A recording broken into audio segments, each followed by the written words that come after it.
মাননীয় বানায়েন না, আমাকে আপনারা বাবুল ভাই বলবেন। আমি মাননীয় হলে থাকতে চাই আপনাদের কাছে, আপনাদের সামনে।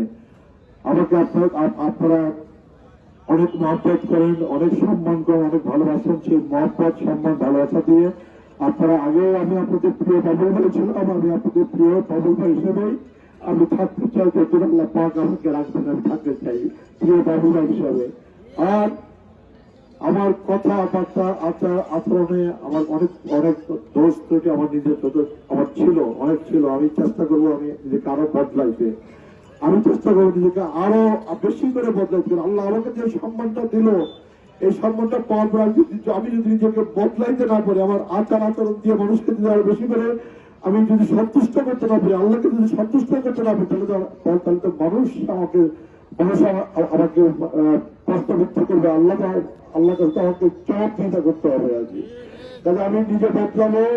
আমি আপনাদের সবাইকে অনুরোধ করছি, আপনারা বদলাবেন। সবাই বদলাই, যার যার জায়গাতে বদলাই। মিজান অনেক বড় কথা বলে, আমি বিশ্বাস রাখতে চাই যে মিজান নিজেকে বদলাবে। বাবুল খান বড় কথা বলে, মন্ডন বড় কথা বলে, লাঞ্জু বড় কথা বলে, গফর বড় কথা বলে, সরকার বড় কথা বলে, অসুখ খান বড় কথা বলে, আমরা সবাই বড় কথা বলি। আমাদের ছাত্রদের, যুবদের, ছাত্র সমাজ অনেক বড় বড় কথা বলি।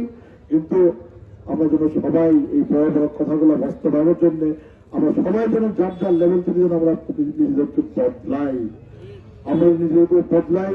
হালাল রুজি করার অনেক পথ আছে, হালাল উপার্জনের অনেক পথ আছে। নিশ্চয়ই আল্লাহ পাক আমাদের সকলকে, আমাদের সকল নেতা কর্মীকে সকলকে হালাল রুজি করবার, হালাল উপার্জন করবার সুযোগ করে দিবেন। আমরা সেই সুযোগটা আমরা গ্রহণ করবো।